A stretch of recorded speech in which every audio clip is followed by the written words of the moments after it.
Students हम करेंगे nuclei के ऊपर एक्सरसाइज। तो इसमें हमें जो सबसे पहले क्वेश्चन दिया गया है 13.1, तो उसमें ये कहा हुआ है obtain the binding energy in mega electron volt of a nitrogen nucleus 7 nitrogen 14 given that m 7 nitrogen 14 is equal to 14.00307 atomic mass unit. तो इसमें हमें इसका मास दिया हुआ है। तो डेल्टा एम किसके बराबर हो जाता है, यानी जो मास डिफेक्ट है वो किसके बराबर हो जाएगा? It will be mass of proton. M H का मतलब है मास ऑफ प्रोटॉन, ठीक है, मास ऑफ प्रोटॉन। तो इसमें कितने प्रोटॉन्स होंगे? 7 हो जाएंगे, क्योंकि 7 एटॉमिक नंबर है, जितना एटॉमिक नंबर होता है उतने ही प्रोटॉन्स होते हैं। तो Z इंटू एम एच मतलब number of protons plus A minus Z का मतलब हो गया कि इतने न्यूट्रॉन्स होंगे, multiplied by mass of neutron minus mass of the nucleus. M N का मतलब जो कैपिटल एम एन है, जो कैपिटल एन है उसका मतलब न्यूक्लियस। तो इसका मतलब यह है कि 7 न्यूट्रॉन थे, तो that is multiplied by mass of neutron, sorry mass of proton. 7 proton थे तो multiplied by mass of proton that is 1.00783। तो न्यूट्रॉन कितने होंगे? 14 minus 7 multiplied by mass of neutron minus the mass of the nucleus. तो ये हमारे पास बन जाता है 0.011243 एटॉमिक मास यूनिट। तो बाइंडिंग एनर्जी किसके बराबर बन जाएगी? बाइंडिंग एनर्जी बनेगी जितना मास डिफेक्ट था multiplied by 931 mega electron volt, ठीक है। तो अब क्योंकि आपको पता है कि एक एटॉमिक मास यूनिट जो होता है वो कितने मेगा इलेक्ट्रॉन वोल्ट की एनर्जी के बराबर होता है? 931। तो जब हम इसको मल्टीप्लाई करेंगे तो ये हमारे पास बन जाता है 104.7 मेगा इलेक्ट्रॉन वोल्ट। उसके बाद हमारा जो क्वेश्चन नंबर 2 है 13.2, इसमें ये कहा हुआ है obtain the binding energy of the nuclei iron 2656 and bismuth 83209 in terms of MEV from the following data. Mass जो है आयरन के न्यूक्लियस का दिया हुआ है और मास जो है बिस्मथ के न्यूक्लियस का दिया हुआ है। तो बिल्कुल उसी तरीके से हमने करना है जैसे हमने पिछले क्वेश्चन में किया था। पहले तो मास डिफेक्ट आयरन के लिए निकाल लेते हैं, तो वो कितना होगा? जितने इसमें प्रोटॉन्स हैं Z इंटू एम एच का मतलब हो गया कि जितने प्रोटॉन्स का मास है प्लस A माइनस Z का मतलब हो गया न्यूट्रॉन, तो into mass of the neutron, तो टोटल न्यूट्रॉन्स का मास हो जाएगा माइनस Mn का मतलब है मास of the nucleus of the iron atom, iron nucleus. तो इसको जब हम कैलकुलेट करते हैं तो हमारे पास आ जाता है 0.528461 एटॉमिक मास यूनिट। तो आपको पता है एक एटॉमिक मास यूनिट में कितना बन जाता है? 931 एनर्जी बन जाती है मेगा इलेक्ट्रॉन वोल्ट। तो जब हम इसको मल्टीप्लाई करेंगे we will get 492 mega electron volt. तो बिल्कुल इसी तरह से बिस्मथ के लिए भी करना है। बिस्मथ के लिए एटॉमिक नंबर 83 दिया है, तो उसमें 83 प्रोटॉन होंगे, तो प्रोटॉन के मास के साथ मल्टीप्लाई कर देना है।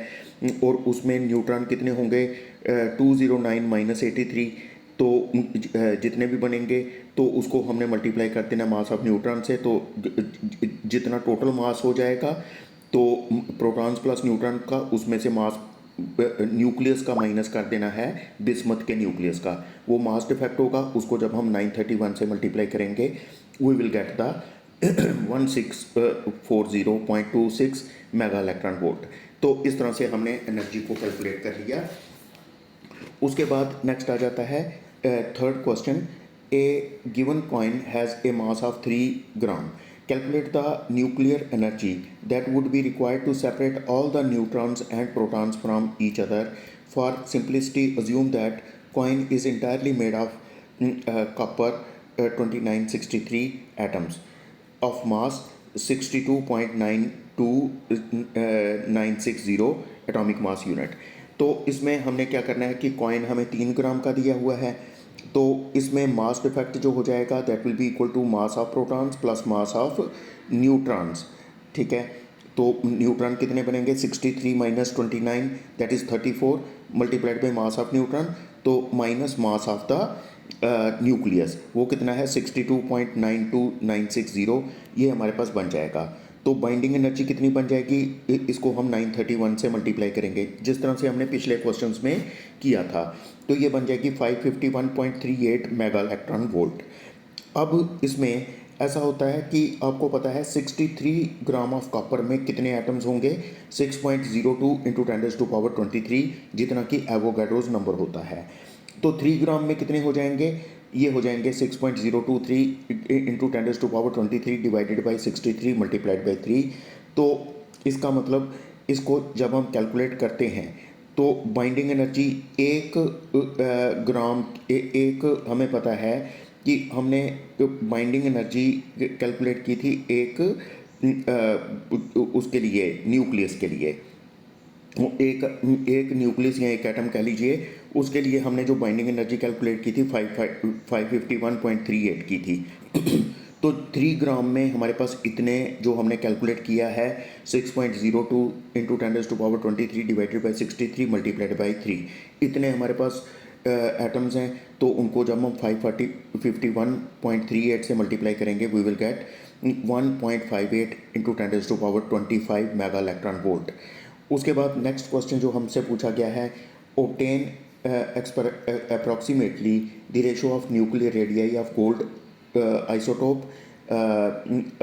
79 Au 197 and the silver isotope Ag 47107। तो आप लोगों को पता है कि रेडियस जो होता है that is proportional to a⁻⁴ a जो होता है वो एटॉमिक मास नंबर होता है। तो radius of gold upon radius of silver that will be equal to a for gold upon a for silver ⁻⁴। तो गोल्ड के लिए 197, सिल्वर के लिए 107। तो इसको अगर हम कैलकुलेट करेंगे तो ये हमारे पास बन जाता है 1.84 ⁻⁴। इसकी जब वैल्यू कैलकुलेट की जाती है तो 1.23 वैल्यू आ जाती है। उसके बाद नेक्स्ट क्वेश्चन है the Q value of nuclear reaction A plus B gives out C plus D is defined by Q is equal to MA plus MB minus MC minus MD into C square, where the masses refer to the respective nuclei. Determine from the given data the Q value of the following reactions and state whether the reactions are exothermic or endothermic. तो अब हमें ये बताया हुआ है कि एक reaction होती है A प्लस B तो देती क्या है C प्लस D। तो अब क्या होता है कि जो Q वैल्यू किसको कहते हैं कि जो एनर्जी लिबरेट होती है या एनर्जी जो एब्जॉर्ब होती है। तो हमने ये नीचे लिखी हुई रिएक्शंस जो हैं इसके लिए हमने Q वैल्यू निकालनी है। तो इसमें ये हमने देखना है कि क्या ये रिएक्शंस एक्सोथर्मिक हैं या एंडोथर्मिक हैं। तो हमें कई चीज़ों के मासेस दिए गए हैं इसी क्वेश्चन में, उनको हमने यूज़ करना है। जैसा कि पहला क्वेश्चन जो है उसमें कहा है 1H1 plus 1H3 gives out 1H2 plus 1H2।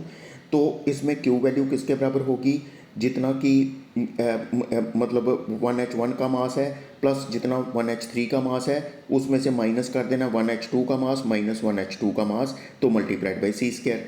तो इसके लिए पहले हम मास डिफेक्ट कैलकुलेट करेंगे, फिर उसको मल्टीप्लाई कर देंगे C स्क्वायर से। मास डिफेक्ट किसके बराबर होगा, mass of 1H1 plus mass of 1H3 minus mass of 1H2 minus mass of 1H2।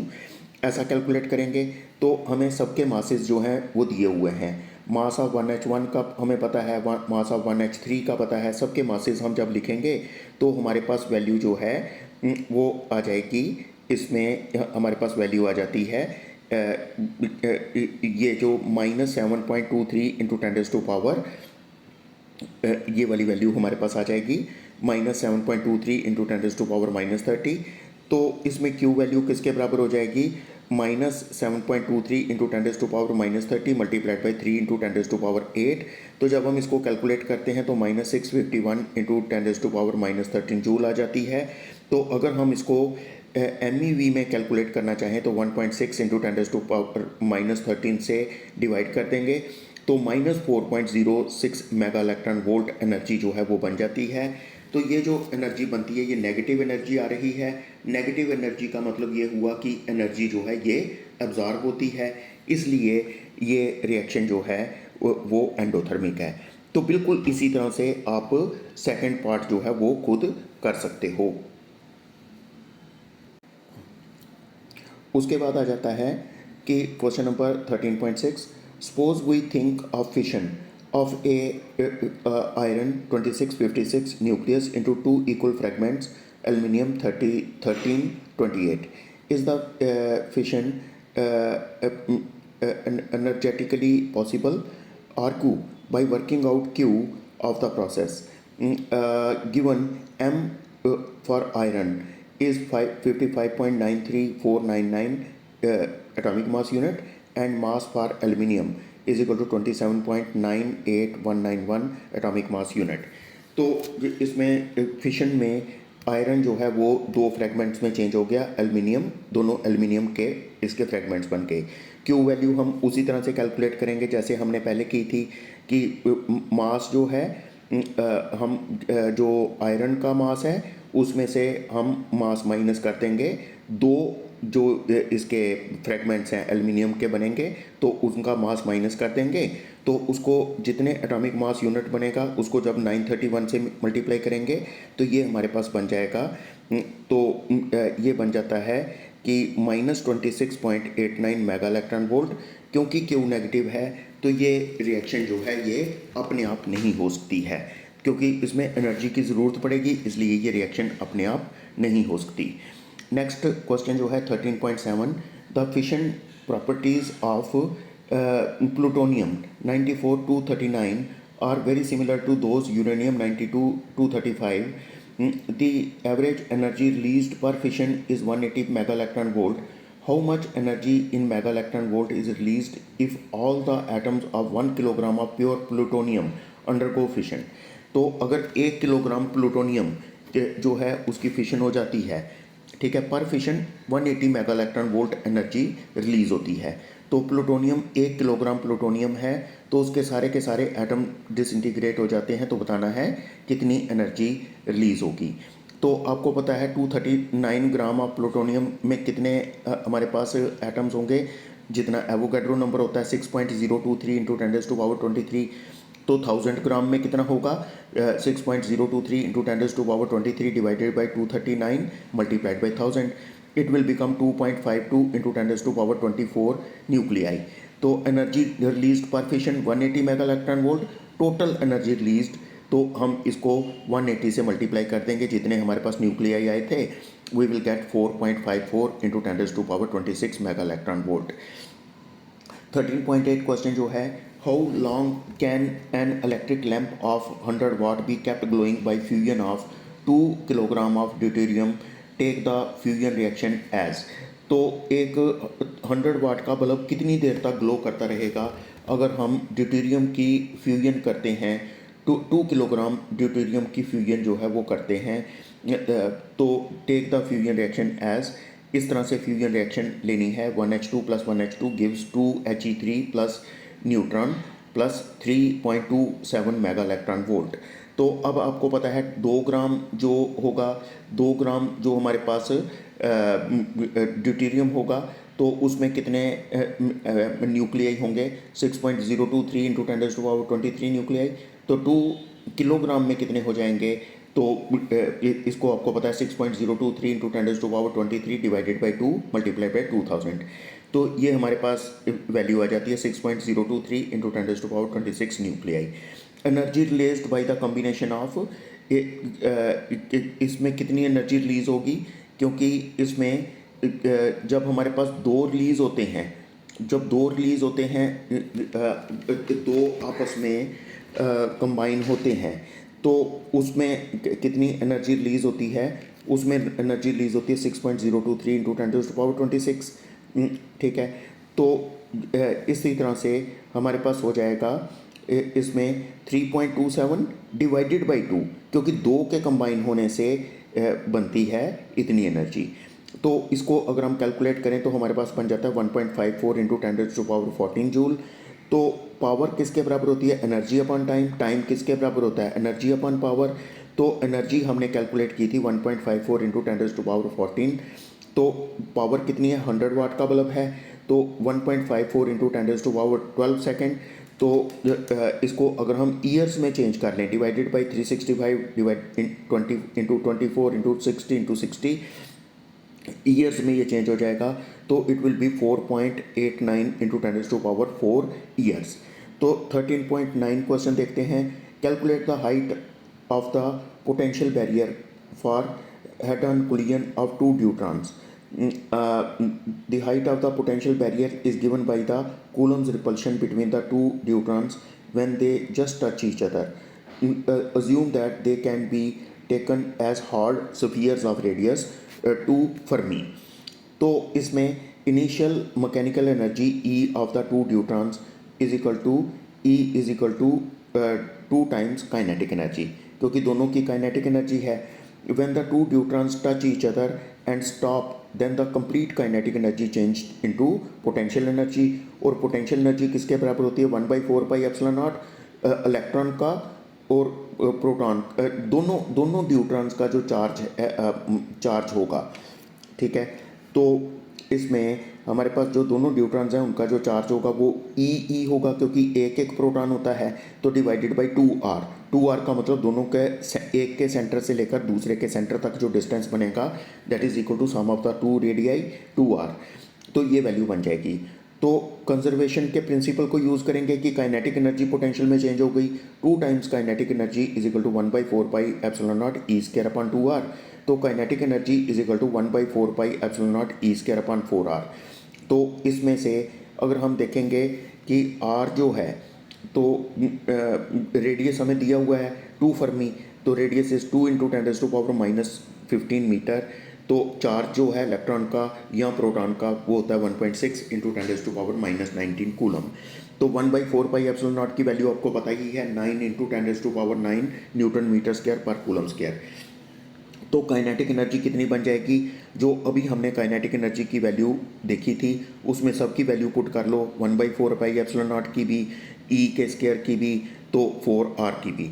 तो जब हम कैलकुलेट करेंगे it will become 2.88 into 10⁻14 joule. तो कूलम बैरियर किसके बराबर हो जाएगा? It is 2.88 into 10⁻14 joule. इतनी काइनेटिक एनर्जी है, तो divided by the charge of the proton that is equal to 1,80,000 electron volt. तो यहाँ कह सकते हैं 180 किलो इलेक्ट्रॉन वोल्ट। तो पोटेंशियल एनर्जी आपको पता है हमेशा 2 टाइम्स काइनेटिक एनर्जी होती है, तो it is 180 multiplied by 2 that is equal to 360 kilo electron volt. तो उसके बाद हम क्वेश्चन नंबर 10 कर लेते हैं। From the relation r is equal to r0 a⁻1/3 where r0 is a constant and a is the mass number of the nucleus, show that the nuclear density is nearly constant independent of a। तो density of the nucleus is equal to mass of nucleus upon volume of nucleus, a upon mass of the nucleus, a upon 4 pi r cube, ठीक है। तो 4 pi r cube volume किसके बराबर होती है? 4/3 pi r cube, 4/3 pi r cube। तो it will B 4/3, ठीक है। तो 4/3 पाई r0 a⁻1/3 का क्यूब। तो इसको जब हम करेंगे तो हमारे पास बन जाएगा a और a कैंसिल हो जाएंगे। तो density of the matter is 3/4 pi r0 का क्यूब। इसमें सारे कॉन्स्टेंट्स हैं, 3 is a constant, 4 is a constant, pi is a constant, r0 is also a constant.